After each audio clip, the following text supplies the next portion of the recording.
discuss the scope and extent of the freedom of trade, commerce and intercourse under the Constitution.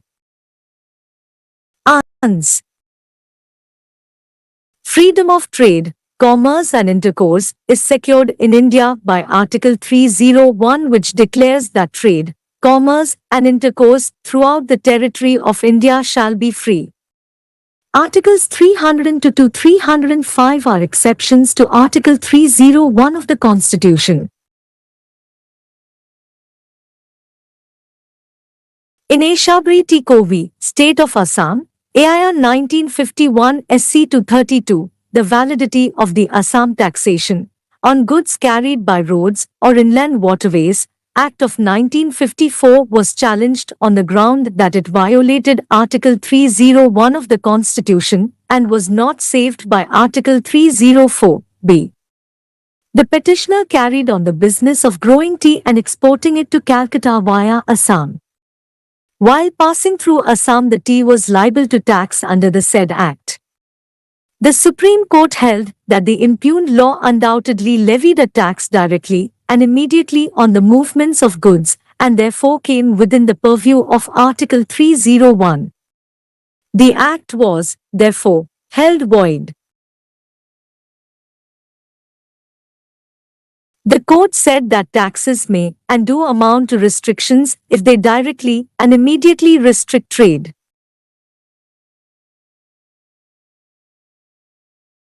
In Automobile Transport Limited B, State of Rajasthan, AIR 1960 to SC 1906, the appellant challenged the validity of the Rajasthan Motor Vehicles Taxation Act, 1951, inter alia, as violating Article 301. The state government imposed a tax on all motor vehicles used and kept within the state of Rajasthan.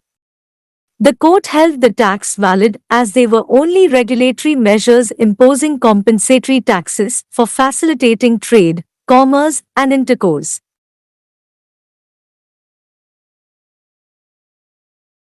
The majority judgment in the Eshabri T. Kovis case read with the majority judgment in the automobiles case lead to the following principles relating of Article 301. 1. Article 301 assures freedom of interstate as well as intrastate trade, commerce and intercourse. 2. Trade, commerce and intercourse have the widest connotation and take in movement of goods and persons.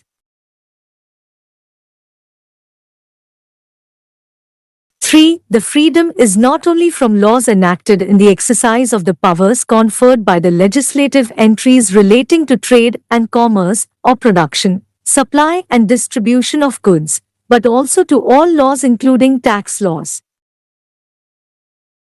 4. Only those laws whose direct and immediate effect to inhibit or restrict freedom of trade or commerce will come with the mischief of Article 301.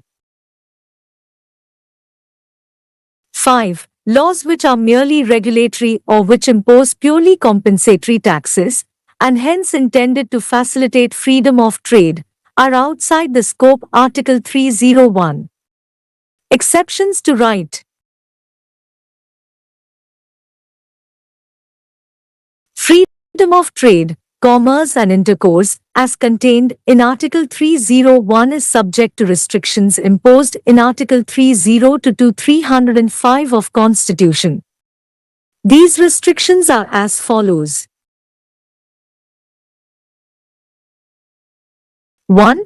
Parliament's power to regulate trade and commerce in the public interest. Article 30 to authorize President to impose such restrictions on the freedom of trade, commerce and intercourse between one state and the other or within any part of the territory of India, as may be required in the public interest. The question whether a restriction imposed by Parliament by law in the public interest or not is justiciable issue. In that case, Parliament is given the sole power to decide what restrictions can be imposed in the public interest as authorized by Article 302. It has been held in Surajmal Roop Chand and Kovi, State of Rajasthan, AIR 1967 Raj.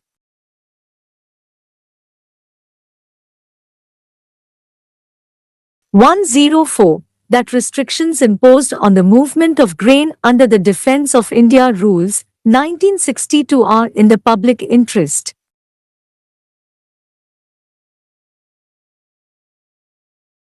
2. Parliament's power to discriminate between states on the ground of exigencies of situations. Article 303. 1. Provides that Parliament will not give any preference to one state over another or discriminate between the states by virtue of an entry relating to trade and commerce in any of the lists, but Article 303. 2. Gives power to the Parliament to give preference over other states, if it is declared by law made by Parliament that it was necessary to do so for the purpose of dealing with a situation arising from any scarcity of goods in any part of India.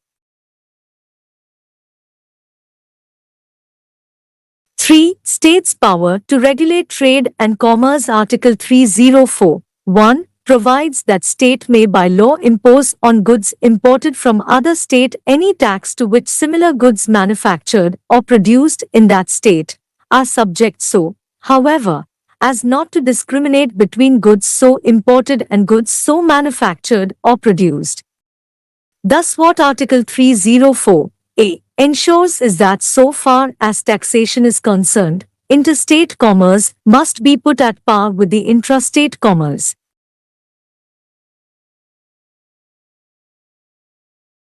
But Article 304b authorizes a state to impose by law such reasonable restrictions on the freedom of trade, commerce and intercourse with or within that state as may be required in the public interest, provided the bill or amendment for this purpose has received the previous sanction of the President before it is introduced or moved in state legislature.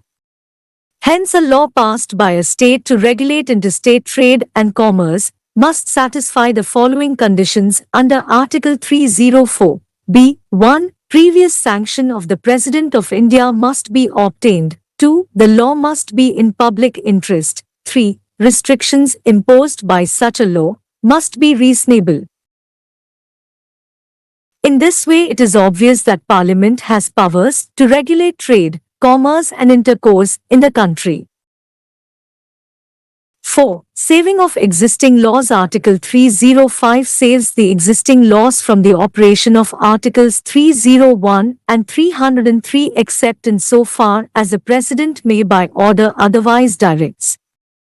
Existing law is defined in Article 366. 10. As any law, ordinance, order, bylaw, rule or regulation passed or made before the commencement of the Constitution by any legislature or authority. In Sagir Ahmed v. State of UP, AIR 1964 SC 728, the Supreme Court raised the question whether an act providing for state monopoly in a particular trade or business conflicts with the freedom of trade and commerce guaranteed by Article 301 but left the question undecided.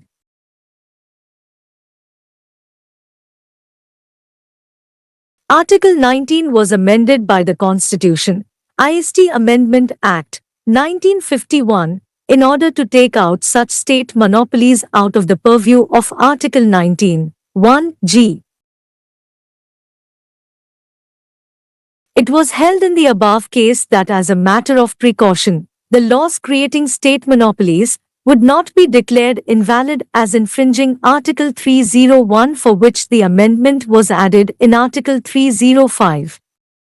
Thus, a state or the centre now can run any business on a monopolistic basis, and it would not be bad under Article 305 of the Constitution, because such monopolies are reasonable restrictions in public interest.